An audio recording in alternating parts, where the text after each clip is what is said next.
I'm Dave with Louette, and this is the new Jane 90. We've got videos on all the other Janes. Now I'm going to show you about the Jane 90. You can see right away the box is much smaller than the other ones because we've disassembled it. It's just too big to ship pre-assembled. So I'm going to go through the assembly of the frame, and then we'll switch over to the standard Jane video because that section of setting up the harnesses and everything is exactly the same. But how the frame of the 90 comes together, that we want to give you a little extra direction on. So let's open the box. Okay, so we've unpacked everything, and this is the stack that we're going to start with. You can see behind me here I've got the two hardware bags opened up so that I can access the hardware as we need it. But first step is to take all the packaging off of these two pieces, and we'll just go through that step. When I opened this up, this little ring, it's 3 millimeters or 2 millimeters thick, fell out, and we glue them on the inside of the position where you put the feet for the Jane, because they're just a little too deep, and then otherwise it won't stand high enough for the shuttle race to clear when you're folding it on a table. So if you find a little ring, that's where it's coming from. Check the 4 positions of the feet and see which one is missing. Okay, so now I've taken the 2 sides of the loom. I've positioned them so we have the front on this side and the back is back there. And you know which side is front and which side is back because this angle's facing the front. Also, in the very back here, there's 2 holes. That's for the second warp beam. So that's another piece that you can use to orient back and front. And of course, these elbow joints here face inward. So that's how you know this is left, that's right, back, front. Okay, so we've got these oriented. I've got the breast beam oriented here so that we're ready to screw it in place. And you'll find that there are 2 holes on each end. They're on one side. The rounded, this piece here on the ends are a little bit rounded. That faces upward, and it's going to stick upwards a little bit. Okay, so the 2 holes that you're screwing into are on the bottom side once we install. Okay, and I'll just go ahead and start putting a screw in here. Just kind of hand turn it a little bit.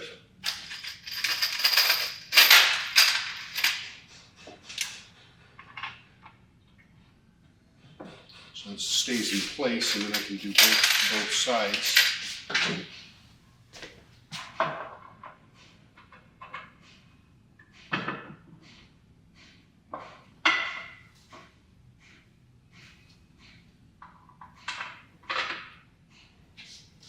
Now I'll tighten them up. Just a couple turns, and I'm going to switch to this side so that nothing falls apart. And so now I'm going to finish screwing this together, and then we're going to turn the whole thing around so that that side is up front, so it's a little easier to access and put together. Okay, I've changed my mind. I'm going to show you how we're doing this. So just picking up. It's a wide piece, so maybe you want to have 2 people helping. I've got a big wingspan. So here we go, and now we can do the same thing. Here I've got 2 on the bottom side again. Basically exactly the same thing as on the other side, just on this side. These 2, the breast beam and the back beam are identical.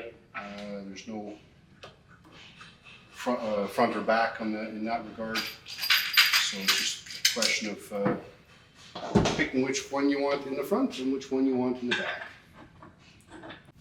Okay, so now we're going to put the warp beam and the cloth beam in place. So taking this piece I'm going to take the protective cardboard off. You can see that this is in place to make sure that the rest of the loom doesn't get damaged in shipping. I've got a little X-Acto knife here. Just be careful that you're not cutting into the wood, because then you'll put a little cut or scratch into the wood. And now you got ratchets are exposed, so they are sharp and they can cut in, damage the wood. So just be careful with that.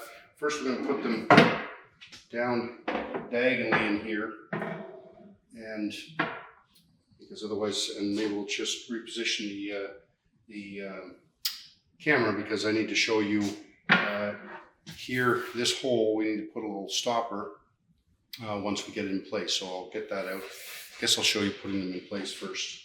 So this is it. Just slide them in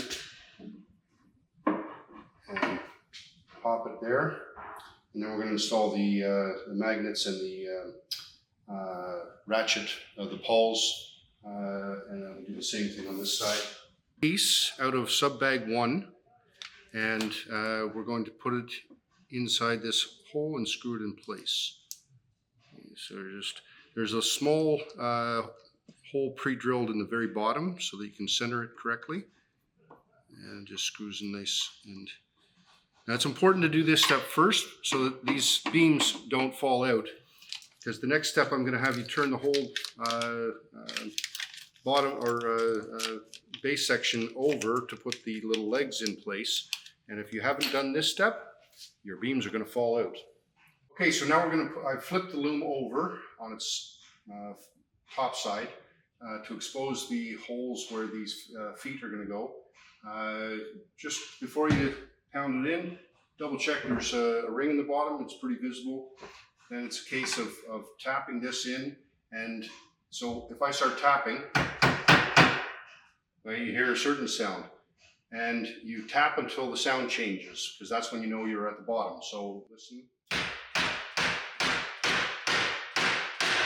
See, notice that?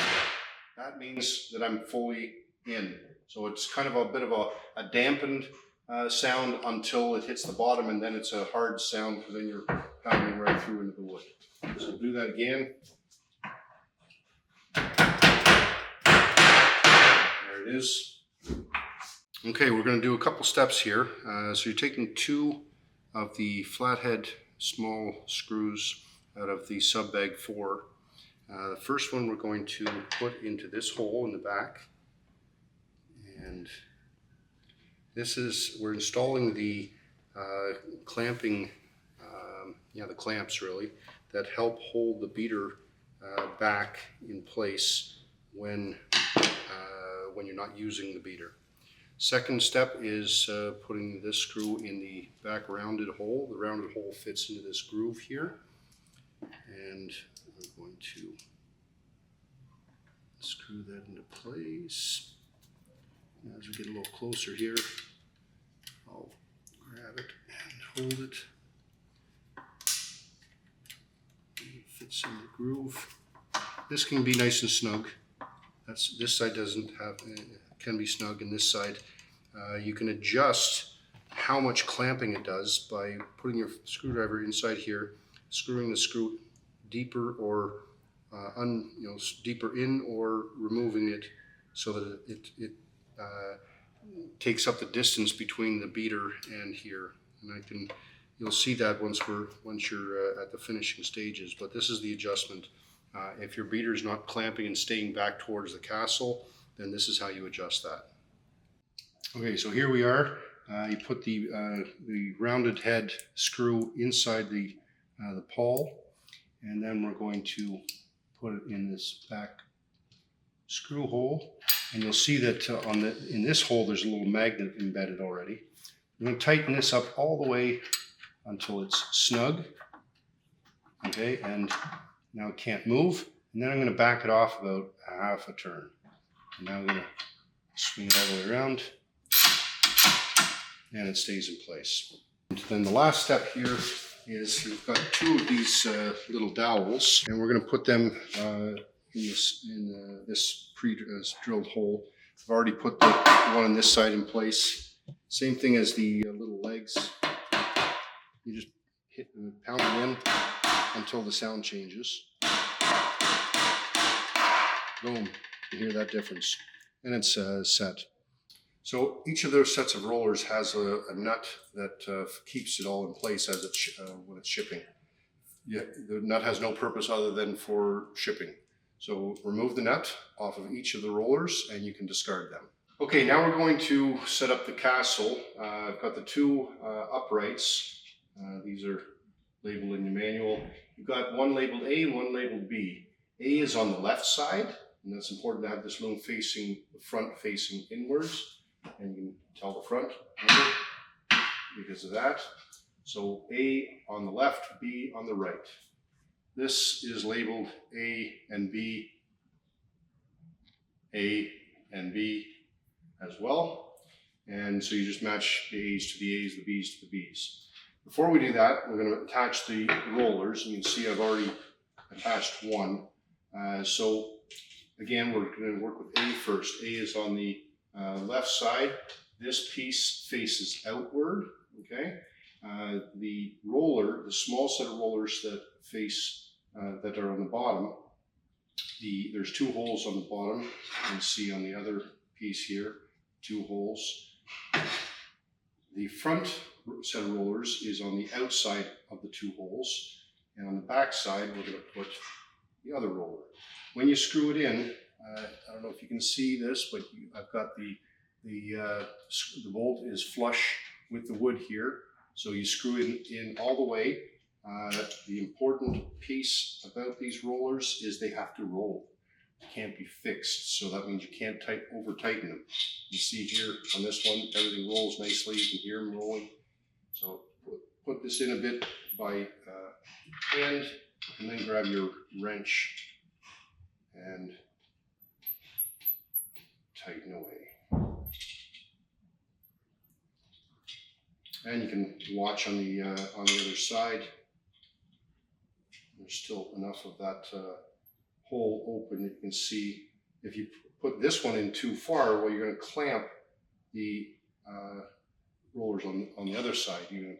If this protrudes, it's going to push back on these rollers, then they won't roll freely. You can see these are rolling nicely. Okay, so A is ready to go, and what we're going to do here is A is going to fit over top like that eventually. We're going to get that right. Next, we're going to take B, and we're going to do the same thing. So orient correctly so that we've got the outside hole here. And we're going to take the roller. One that faces front goes on the outside.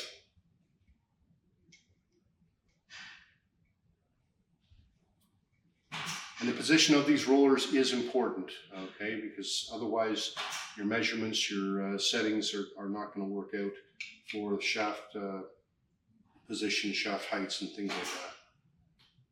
Okay, so now I've taken the rattle piece and put the larger rollers on the top. This is the front. I've got A facing left. On the front side, the rollers go in the lower of the two holes. Oopsie. There we go. My shoe caught the roller. So be careful as you've got the nuts off of here, and because once the nuts are off, all the rollers can fall off. So just be careful as you're doing that. And we're going to put it in the bottom, turn it a little by hand.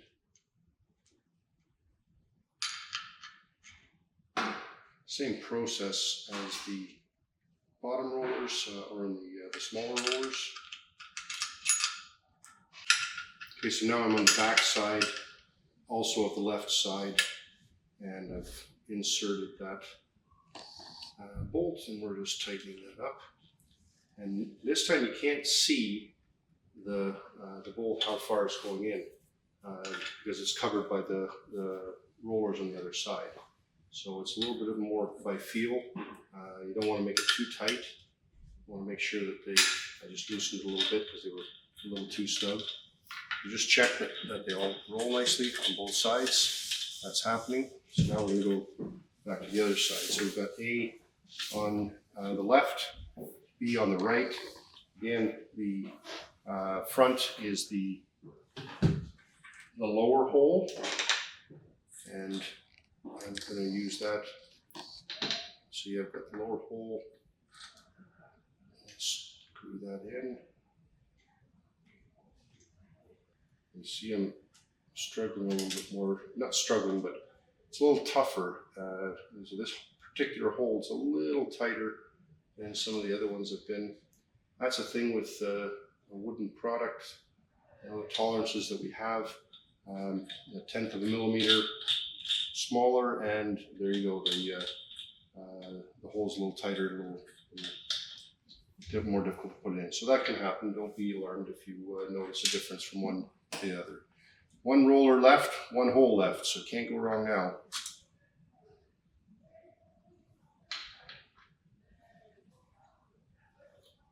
And this is the back side, and it's in the upper hole, as you saw when I was putting it in. You can see if I move these back and forth, there's not a lot of room. This one's still moving, so you know it needs a little bit tighter. And there we go. Roll nicely, both sides, and then we're all set and we're ready to install the next piece. So next piece, what we're going to do is we're going to take A, connect it to A, just like this, and we're going to take one of our screws, and it's the last screw out of bag 1, I believe it is. So verify the screw size with your manual, and just connect that like this.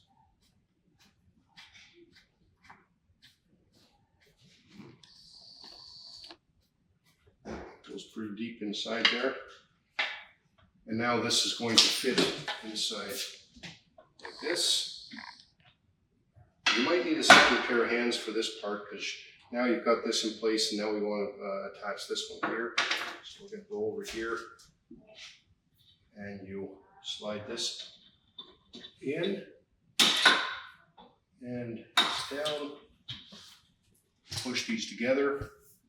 Now it's up, and we're going to fasten it with a screw here. Okay, you're going to need to keep holding it, and this is how it's going to stay in place. Okay.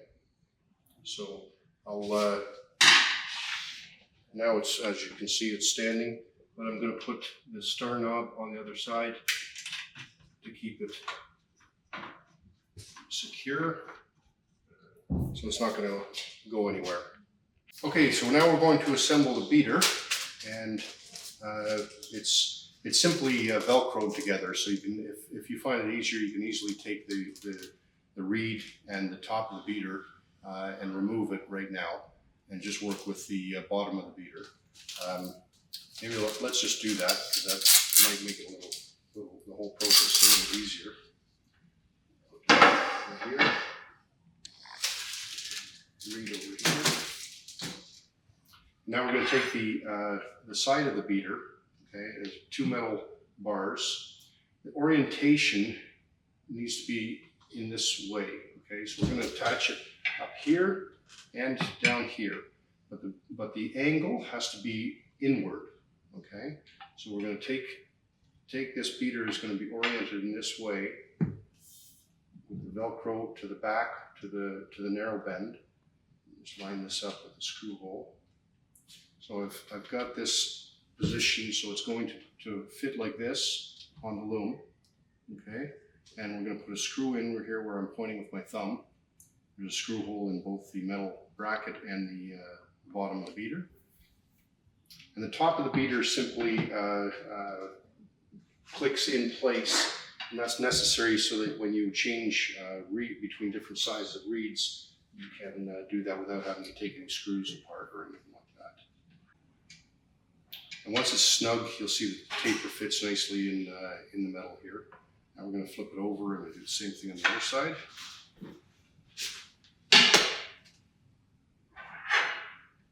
Just make sure you orient the side of the beater in the same direction.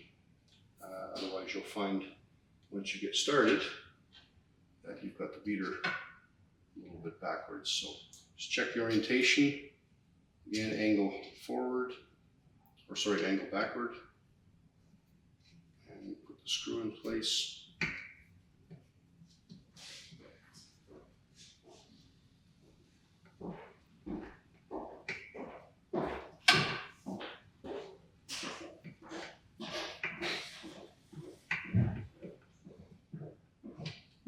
Okay, now we've got the beater assembled like this. I'm going to take the machine bolt and the little wash or spacer, put the bolt through the hole here, then the spacer. I'm going to pre-position both of them here.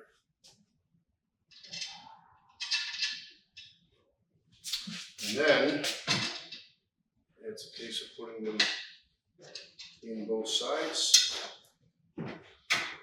And then try to hand tighten just a little, and so it stays in place. And then you can use your wrench and tighten it up the rest of the way.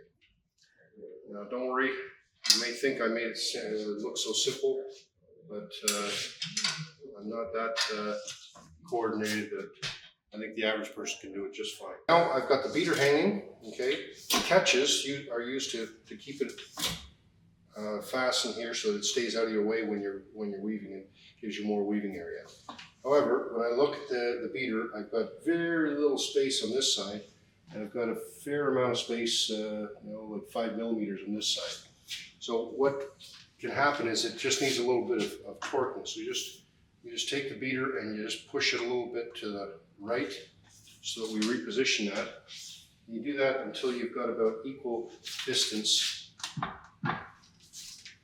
on both left and right side. Now I've got about 2 millimeters on this side, 3 millimeters on this side, and that's sufficient.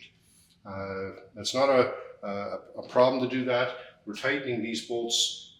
When you tighten this, you don't tighten them completely. You leave them a little bit loose so that it can move. If you tighten this completely, then it secures this so it doesn't move. So both sides are a little bit loose. Just the little bits of variance can allow for that bit of twist, and you just need to torque the beater like I showed you, parallel, and then push it either this direction or this direction. And you're literally bending the joint a little bit in order to make that happen. But this is 6 millimeter thick metal, which we've increased from our original chain to make it a little stiffer.